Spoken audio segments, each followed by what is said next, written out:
like the SPP is located in neutral areas, which is very critical for the KNU. So I'm not sure without this area whether the KNU can exist.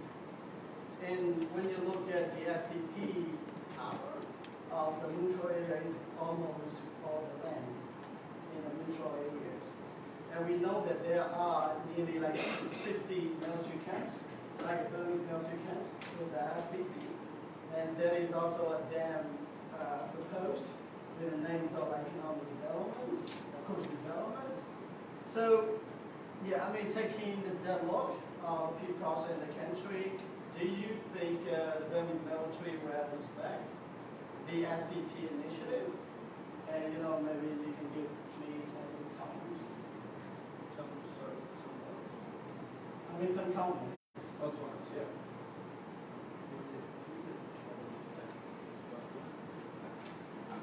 I'm thinking a little bit differently, but since Sarah was trying to unpack the consensus on RED+, I wanted to refer, because you didn't refer to the current consensus by Walker, and the fact that, well, you know, he said that the Karen were putting forward this image of a nature conservationist, but his argument was really that this overemphasis on traditional knowledge and nature conservation was actually undermining their ability to act really at the political level in Thailand. But maybe that's not the case in Burma, I don't know. So that's my question. What do you think about the current consensus hypothesis by Walker? And this is related to the previous question, because actually he said that this area was, this protected area was a refuge for the KNU. So maybe we should have a more relational perspective on the forest as well.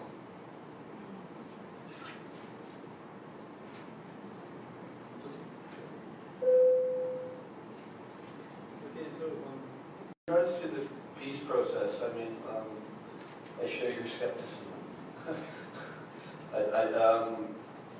One way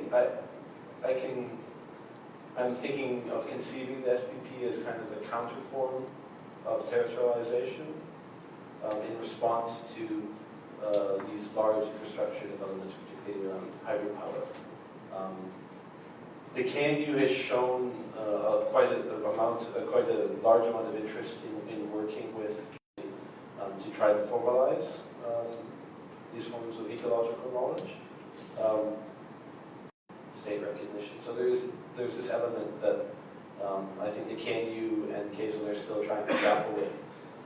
And the ICCAs provide a kind of avenue to kind of sidestep state recognition and build alliances.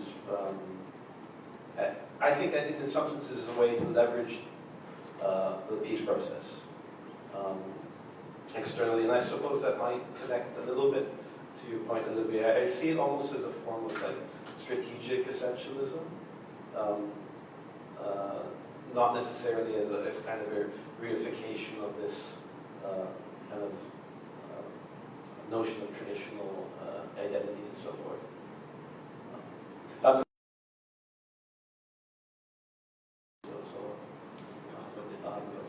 Yeah, that's kind of how I see it.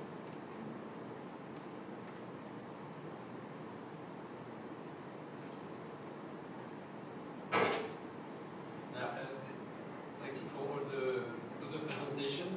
We are very contrasted because the first two were rather optimistic, and the Lidin's paper was unfortunately more dark. And I'm afraid that in Asia maybe the proportion of situations might be the opposite of the proportion of in the three papers. But what is true is that there is a scope for the indigenous people to have their rights recognized. What's clear also is that very often they are unable to have their rights recognized by themselves because they don't have access to international institutions, they don't speak the good environmental narrative. And so the role of some brokers, be they NGOs or others, is essential.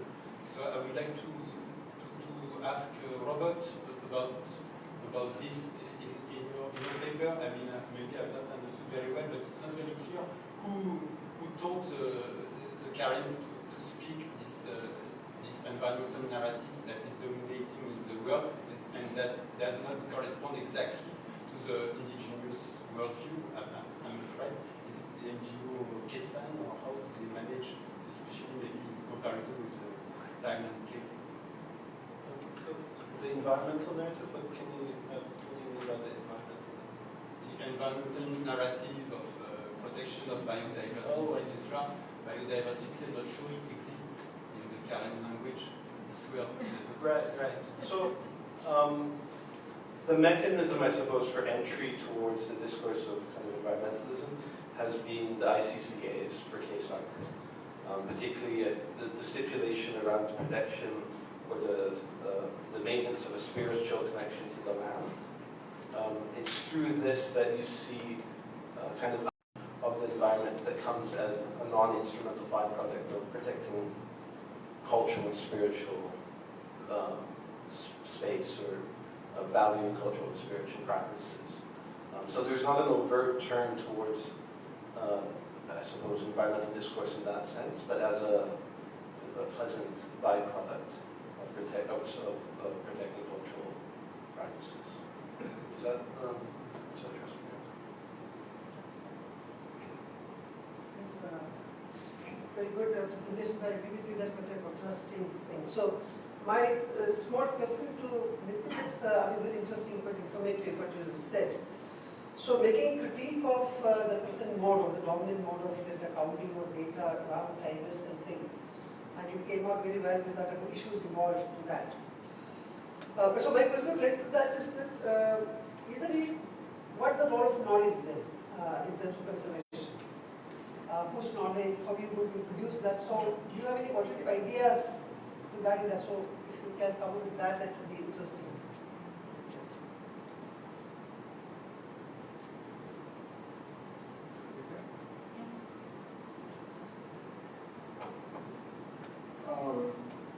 So it's interesting. In the older system of the Bhagwan, we didn't have. I mean, the argument was it's not robust, it's not accurate, it's not precise. I give you numbers which were misused clearly. But the role of the local dweller, forest dweller, was there. Fascinatingly, there was a recent, I can't remember where, on 50-year-old rain and the shutting down. I can't remember where, but I heard this recently where, yes, it was the Panna Tiger Reserve, Adivasi telling us that, they can actually tell tigers from bug marks, at least those, because they're very territorial. Tigers are territorial. You know that if you had a sense of the landscape, if you were a lived dweller, you could tell the male, of course you can tell the male from the female, even I can, right, as a very rudimentary trained dweller. And with them, with their understanding, so that kind of fine-grained knowledge exists, could have been used if there was a more decentralized democratic process of wildlife management in the country. The institutions that Sarah talked about were in place, you could have had a completely different form of knowledge production. So the ideological position that conservationists have taken, that then profess a particular kind of technocratic solution, is the problem. That erases all of these other systems of knowledge. So all we need to do is change the institutional framework, support the Forest Rights Act, for instance. I mean, just that would change all of this. So you could have actually these two systems go together. So Solidas, for instance, see those images of tigers and they're amazed. They don't reject it. They don't reject it at all. It's fascinating. So one of the things, the pictures, and I put a PDF up, I should have actually. The pictures, when you look at them, are dramatic. Because these are individual tigers with their coats. And when they see them, they've never seen pictures of tigers like that. All, 4 passport-sized pictures of tigers. And they see them and they say, and they can now begin to say, that color only happens in the month of October when there's a particular flower, tree in flower. So they have names, and suddenly all of that is coming up. So there's a lot of that there. And so it's not, so you could do some kind of a combined system of this. Any other questions? Can I ask one more? Oh, from this.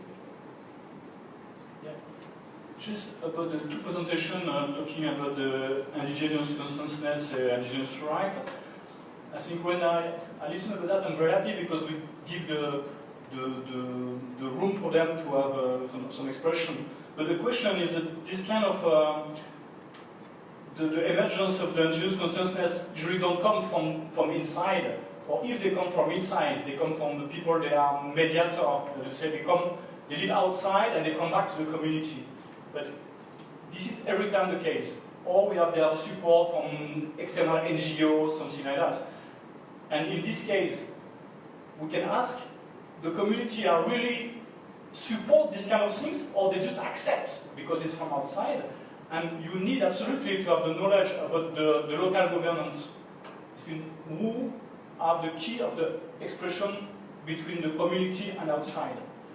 Because many times there is not kind of discussion for everybody, and we must carefully to don't idealize the community as a whole, very agree together and harmony, everything like that. Because usually it's not the case. There is many tension, many conflict inside the community.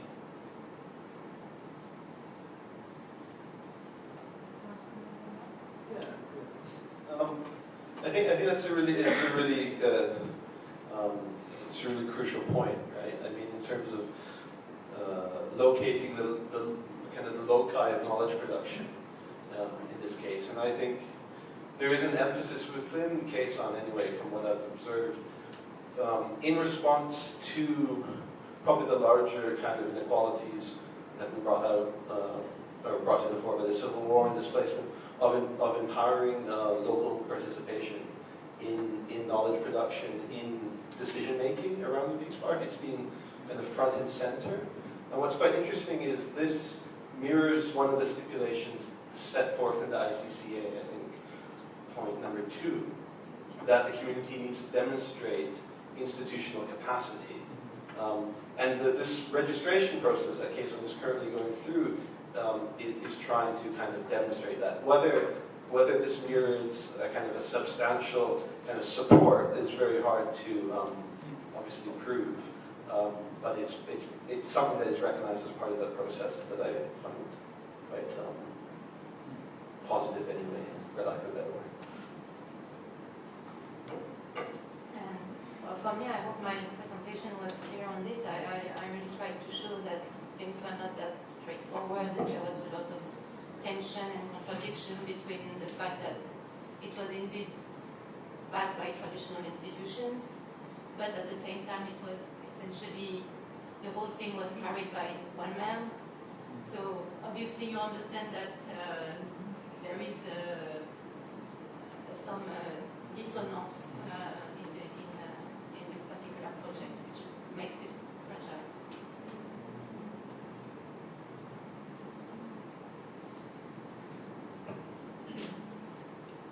This is, the question is coming from the classic story, your story, but if others want to jump in, so one of the things that we often sometimes do is that we sort of oppose the indigenous, the community, and the market, capital. Actually, there is the market that people themselves are part of. We're not talking about a disconnected community, at least for the last several decades. And that market that you're part of, that you're co-opted by, that sort of changes incentives and places certain disincentives in terms of conservation and other kinds of things, enrolls individuals, the people from these communities. So for instance, there is an area that around the Delhi region where it's sacred groves are of a particular rural community, which some years ago there was some idea of land use change, but then people fought against it, etc. But then as the city sort of moves towards that area, the land prices increase and the people, let's sell it now, that's fine. So I'm just wondering how market and things get monetized, and the whole idea of conservation through community sort of institutions, and how does that negotiate new kinds of incentives of cash, commodities, and so on.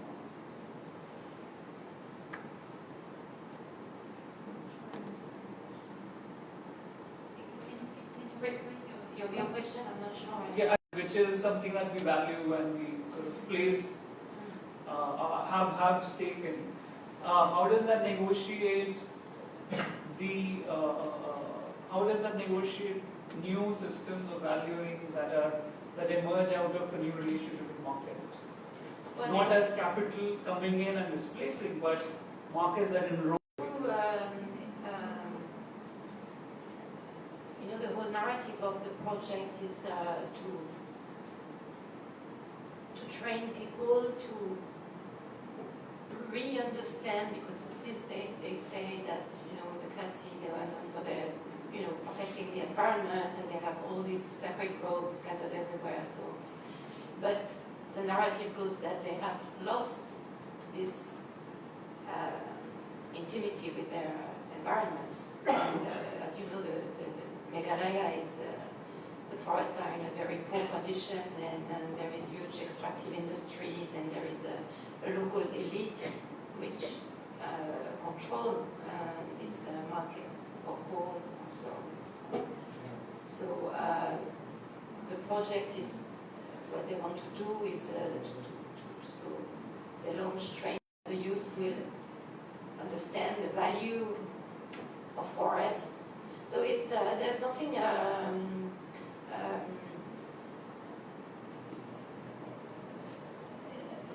mean, it works. The blending works quite well, which is a bit frightening. But the neoliberal project of putting a price on nature and understanding the economic values of standing trees is transformed into like training for the youth, and it works very well.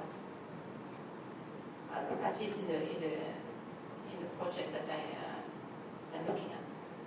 I don't know for maybe you. Sorry, and I just want to respond to that because I run a community-based conservation project, and it has huge impact. This whole thing of money, of changing, like this capitalism coming around your project basically. Even about the way people used to volunteer before but don't anymore. People view the conservation reserve. It's you can see it on a daily basis. There's a huge impact, and we have to devise new strategies to keep people engaged. So, for example, in the community reserve I work with, I've had this huge problem with linking to using market-based tools, because I don't necessarily believe that, or the community doesn't necessarily believe that, or the NGO that we work with doesn't necessarily believe. Like, we're kind of old school in one way.